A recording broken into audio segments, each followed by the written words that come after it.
Hey, my name's Nat, and this is Newsbreak. Aussie Netflix subscribers are in for a bit of a shake-up today as plans to change the way users can share their accounts are full steam ahead. Here's Josh. If you got this email today, you're not alone, because Netflix just rolled out changes to how people can share their accounts in Australia. The plans first got announced a few months back, and it's been pretty controversial. And that's because loads of people, around 100 million households globally to be exact, love to share their Netflix passwords with friends, family, and partners.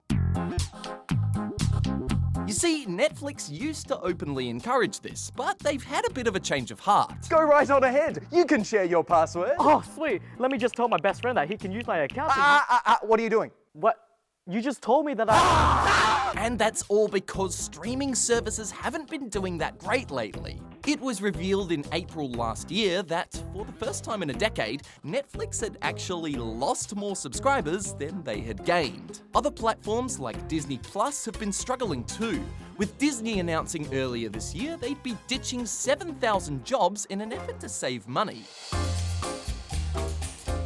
So basically, this new change is all part of Netflix's big plan to increase profits. They say they'll know if you're sharing your account by looking at IP addresses and device IDs. And if you do want to share it, it's going to cost you an extra $7.99 a month. So for a lot of people, it's about to get a bit harder to get your Netflix net fix. India's Prime Minister Narendra Modi has been given a rockstar welcome in Sydney. Narendra Modi!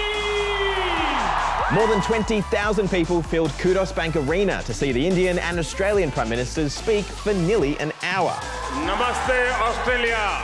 Modi was meant to be meeting with leaders from the US and Japan while he was here, but their Quad meeting was cancelled. Not everyone was happy to see him though. Protesters outside the stadium condemned the visit, saying Modi is responsible for human rights violations against minority groups back in India. At zoos, we enjoy looking at all sorts of animals up close. But do animals enjoy being looked at? A new study attempts to answer this question. And how does that make you feel?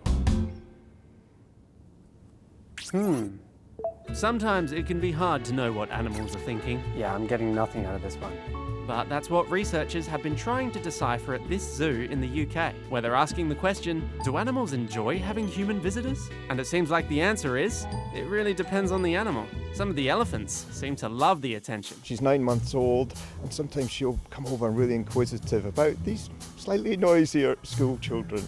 So each animal is different. The penguins also seem to have a good time with their visitors, but not every animal was so delighted to see us. There were a couple of species where we saw negative responses to visitors. Animals like hedgehogs, koalas, and frogs were more shy and would try to hide away. In fact, across observations of over 250 species, like you, Melvin, 21% of them reacted negatively to visitors, while 53% were neutral, 21% were unclear, and only 4% were actually positive. But still, it sounds like zoo managers take this as a good sign. Animal welfare is the highest priority for all good zoos, and so by using that latest evidence base, we can get that animal welfare right. Now it's time for some stories that are all about reaching new heights. First up to the highest of heights, Mount Everest. Harry here has become the first above-the-knee double amputee to climb the world's tallest mountain. One step at a time, we can climb the Mount Everest. Harry, who lost both his legs while on patrol with the British Army, says he hopes the record will help him raise awareness about disability and be an inspiration to others. Now to a record-breaking watch. It was owned by the last emperor of the Qing dynasty in China and has just sold at auction for a whopping $9.4 million. Fun fact, Emperor Puyi, who once owned this watch, started his reign at just 2 years old.